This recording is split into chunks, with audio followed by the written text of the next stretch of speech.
Guys, आज हम लोग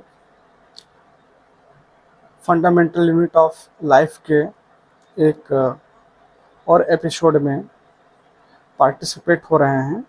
इस एपिसोड में हम लोग दो टॉपिक को डिस्कस करेंगे और इसके बारे में डिटेल स्टडी करेंगे। तो पहला टॉपिक जो है हम लेंगे सेल वॉल के बेस पे कितने प्रकार के ऑर्गेनिज्म होते हैं या कितने प्रकार के सेल होते हैं। और इसके बाद सेकंड टॉपिक हम लोग लेंगे न्यूक्लियस के बेस पे कितने प्रकार के सेल हैं। तो चलिए सबसे पहले हम लोग पहला टॉपिक जो स्टडी करते हैं, सेल वॉल के बेस पे कितने प्रकार के ऑर्गेनिज्म या सेल होते हैं। तो डियर स्टूडेंट, इससे पहले की वीडियो में आपको पता चल चुका है कि जितने भी ऑर्गेनिज्म हैं वो सेल से ही बने हुए हैं। किससे बने हुए हैं? सेल से। तो आपको ये भी पता चल चुका है कि बॉडी का जो स्मॉल यूनिट है या स्मॉल पार्ट है वो सेल ही है। क्या है? सेल ही है। अच्छा, इतना बात कंफर्म हुआ। तो अब हम लोग बात करते हैं ऑर्गेनिज्म के बारे में सेल वॉल के बेस पे। देखिए, सेल वॉल के बेस पे दो प्रकार के ऑर्गेनिज्म होते हैं। एक को हम लोग बोलते हैं प्लांट सेल और दूसरे को बोलते हैं हम लोग एनिमल सेल। ये है आपका एनिमल सेल और ये है प्लांट सेल। ठीक, तो यानी जो ऑर्गेनिज्म प्लांट सेल से बना है उसे हम लोग प्लांट बोलते हैं। क्या बोलते हैं? प्लांट। जो ऑर्गेनिज्म प्लांट सेल से बना है उसे हम लोग क्या बोलेंगे? प्लांट बोलेंगे। यहाँ पे मैं इंडिकेट कर दे रहा हूँ और राइट कर रहा हूँ। इसको हम लोग क्या बोलते हैं? प्लांट। और जो ऑर्गेनिज्म एनिमल सेल से बना हुआ है उनको हम लोग बोलते हैं एनिमल। क्या बोलते हैं? एनिमल। इतना बात कंफर्म हुआ। तो अब यहाँ पे एक और एग्जांपल लिया गया है। ये है आपका बैक्टीरिया। बैक्टीरिया एक अदर प्रकार का लिविंग ऑर्गेनिज्म है। इसे हम लोग बैक्टीरिया के नाम से जानते हैं। ये प्लांट सेल और एनिमल सेल से डिफर है। ये प्लांट सेल और एनिमल सेल से डिफरेंट है। इनका जो वॉल होता है, इनके बॉडी का जो सेल वॉल है वो पेप्टाइडोग्लाइकन का बना होता है। किसका बना होता है? पेप्टाइडोग्लाइकन का बना होता है। मैं नीचे लिख रहा हूँ किसका बना है। इनका जो सेल वॉल है, ठीक है, इनका जो सेल वॉल होता है ये बना होता है पेप्टाइडोग्लाइकन का बना होता है।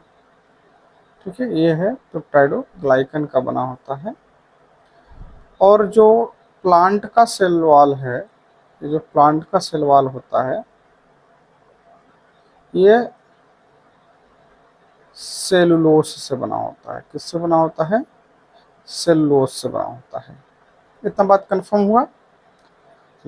एनिमल सेल में या एनिमल ऑर्गेनिज्म में सेल वॉल नहीं पाया जाता है। इसमें सेल वॉल क्या होता है? जो सेल वॉल होता है वो अब्सेंट होता है। क्या होता है? अब्सेंट। तो कंफर्म। अब आपको पता चल गया होगा सेल वॉल के बेस पे दो प्रकार के ऑर्गेनिज्म होते हैं। एक होता है प्लांट सेल और एक होता है एनिमल सेल। अभी एक आपको डाउट आएगा, ठीक है सर, आप ये बोलेंगे कि सर जो है बैक्टीरिया जो है इसे हम देख रहे हैं, इसमें भी सेल वॉल है, सेल वॉल है, तो इसको हम कहाँ रखेंगे? देखिए बेटा, जब आप लोगों से पूछा जाए सेल वॉल के बेस पे, किसके बेस पे? सेल वॉल के बेस पे पूछा जाए तो आप ये बोल सकते हैं कि बैक्टीरिया को प्लांट में ही रखा गया है या प्लांट में ही कंसिडर किया जाता है। किसके बेस पे? सेल वॉल के बेस पे। ठीक है। अगर सेल वॉल की बात नहीं की जा रही है तो बैक्टीरिया को किंगडम मोनेरा में रखा गया है। कहाँ रखा गया है? किंगडम मोनेरा में रखा गया है। बैक्टीरिया को किंगडम मोनेरा में रखा गया है। मैं नीचे लिख दे रहा हूँ, यहाँ पे किंगडम मोनेरा ऊपर कर रहा हूँ, यहाँ पे इसको कर दे रहा हूँ, इंडिकेट कर दे रहा हूँ, किंगडम मोनेरा। क्या है? किंगडम मोनेरा, किंगडम मोनेरा में रखा गया है। अगर एनिमल सेल की बात की जाए तो किस किंगडम में रखा गया है? एनिमल सेल जो है, कलर में चेंज कर दे रहा हूँ, एनिमल सेल को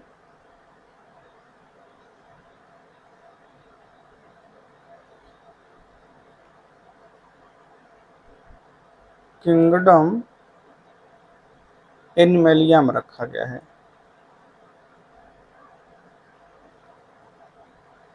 और प्लांट सेल को किंगडम प्लांटी में रखा गया है। किस में रखा गया है? प्लांट सेल को, इसको प्लांट सेल को किंगडम प्लांटी में रखा गया है। कहाँ रखा गया है? प्लांटी। सो आपको एक कंफर्म हो गया। देखो, सेल वॉल के बेस पे जनरली दो प्रकार के ही ऑर्गेनिज्म पाए जाते हैं। एक को हम लोग कंसिडर करते हैं प्लांट सेल और एक को कंसिडर करते हैं एनिमल सेल। तो यदि आप पर्सनली पर्टिकुलर सेल वॉल के बेस पे बात करेंगे तो बैक्टीरिया हो गया, फंगी हो गया, ये इन सब को हम लोग किंगडम प्लांटी में ही रखेंगे। किस में रखेंगे? किंगडम प्लांटी में ही रखेंगे। इतना बात कंफर्म हुआ? चलिए, तो ये हो गया आपका एनिमल सेल और ये हो गया आपका प्लांट सेल। किसके बेस पे? सेल वॉल के बेस पे। अब हम लोग नेक्स्ट टॉपिक को डिस्कस करेंगे। न्यूक्लियस के बेस पे कितने प्रकार के ऑर्गेनिज्म पाए जाते हैं। ठीक है, किसके बेस पे? न्यूक्लियस के बेस पे कितने प्रकार के ऑर्गेनिज्म पाए जाते हैं। देखिए, न्यूक्लियस के बेस पे दो प्रकार के ऑर्गेनिज्म होते हैं। एक को हम लोग बोलते हैं प्रोकैरियोटिक ऑर्गेनिज्म, ये है प्रोकैरियोटिक ऑर्गेनिज्म, और दूसरे को हम लोग बोलते हैं यूकैरियोटिक ऑर्गेनिज्म। ठीक है, तो प्रोकैरियोटिक ऑर्गेनिज्म में बैक्टीरिया एग्जाम्पल है और यूकैरियोटिक ऑर्गेनिज्म में ह्यूमन बॉडी कह सकते हैं या प्लांट जो है, ये यूकैरियोटिक का एग्जाम्पल है। ये यूकैरियोटिक सेल का इमेज है। ठीक है, ये यूकैरियोटिक सेल का इमेज है और ये प्रोकैरियोटिक सेल का। तो आइए थोड़ा सा डिटेल में स्टडी करते हैं, उसके बाद इसको हम लोग देखते हैं। देखिए, न्यूक्लियस के बेस पे दो प्रकार के ऑर्गेनिज्म होते हैं, ये हमने आपको बताया। कौन कौन सा? प्रोकैरियोटिक और यूकैरियोटिक। ये हो गया प्रोकैरियोटिक और यूकैरियोटिक। अब ध्यान से समझिए। सबसे पहले हम लोग सेल समझते हैं, क्योंकि सेल से ही ऑर्गेनिज्म बनते हैं। तो सेल समझ में आ जाएगा तो ऑर्गेनिज्म भी समझ में आ जाएंगे। देखो, प्रोकैरियोटिक सेल, सबसे पहले क्या समझते हैं? Prokaryotic cell. क्लियर? ये प्रोकैरियोटिक सेल, मैंने यहाँ पे सेल लिख दिया। देखिए, प्रोकैरियोटिक सेल जो है दो ग्रीक वर्ड से मिलकर के बना है। पहला ग्रीक वर्ड है प्रो। प्रो का मतलब होता है प्रिमिटिव। क्या होता है? प्रिमिटिव। और प्रिमिटिव का मतलब होता है नॉन डेवलप। क्या होता है? Non develop. प्रिमिटिव का मतलब क्या होता है? Non develop. इतना बात कंफर्म हो गया। तो देखो, दूसरा ग्रीक वर्ड है कैरियन। क्या है दूसरा ग्रीक वर्ड? क्या है? कैरियन। कैरियन का मतलब होता है न्यूक्लियस। इसको एक बार मैं फिर से आपको बता दे रहा हूँ, इसको क्लीन करके। ठीक है,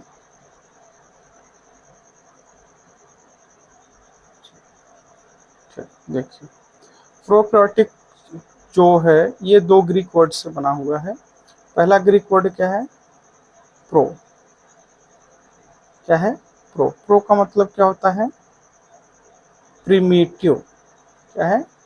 प्रो का मतलब है प्रिमिटिव। प्रिमिटिव का मतलब है नॉन डेवलप। क्या है? Non develop. और दूसरा ग्रीक वर्ड क्या है? Carry on. क्या है? Carry on. कैरी ऑन का मतलब क्या होता है? न्यूक्लियस। कैरी ऑन का मतलब क्या है? न्यूक्लियस। तो ऐसे सेल जिसमें न्यूक्लियस डेवलप नहीं होता है उनको हम बोलते हैं प्रोकैरियोटिक सेल। क्या बोलते हैं? Prokaryotic cell. ऐसे सेल जिसमें न्यूक्लियस डेवलप नहीं होता है उन्हें हम लोग क्या बोलते हैं? Prokaryotic cell. और ऐसे ऑर्गेनिज्म जो प्रोकैरियोटिक सेल से बने होते हैं उन्हें प्रोकैरियोटिक ऑर्गेनिज्म बोलते हैं। क्या बोलते हैं? Prokaryotic organism. प्रोकैरियोटिक ऑर्गेनिज्म का एग्जाम्पल क्या है? तो प्रोकैरियोटिक ऑर्गेनिज्म का एग्जाम्पल बैक्टीरिया है। ठीक है, साइनोबैक्टीरिया। देखो साइनोबैक्टीरिया को एक दूसरे नाम से हम लोग जानते हैं जिसको हम लोग ब्लू ग्रीन एल्गी बोलते हैं। क्या बोलते हैं? Blue green algae. तो आप लोगों को प्रोकैरियोटिक सेल और प्रोकैरियोटिक ऑर्गेनिज्म समझ में आ गया होगा। ठीक है, तो बैक्टीरिया क्या है? प्रोकैरियोटिक ऑर्गेनिज्म है। बैक्टीरिया क्या है? Prokaryotic organism. क्यों? क्योंकि जो बैक्टीरिया है वो प्रोकैरियोटिक सेल से बना है। क्या है? किससे बना है? प्रोकैरियोटिक सेल से बना है। अब ये प्रोकैरियोटिक सेल से बना है तो इसको हम लोग प्रोकैरियोटिक ऑर्गेनिज्म बोल देते हैं। इतना बात कंफर्म। चलिए आइए अब हम लोग बात करते हैं यूकैरियोटिक ऑर्गेनिज्म का। किसका बात करते हैं? यूकैरियोटिक ऑर्गेनिज्म का। तो यूकैरियोटिक ऑर्गेनिज्म क्या होता है इसको हम लोग समझते हैं। देखो यूकैरियोटिक ऑर्गेनिज्म क्या है इसको भी हम लोग समझते हैं और इसके एग्जाम्पल को भी समझते हैं। इससे पहले मैंने पूरा क्लीन कर दिया। ठीक है, देखो देखो यूकैरियोटिक सेल।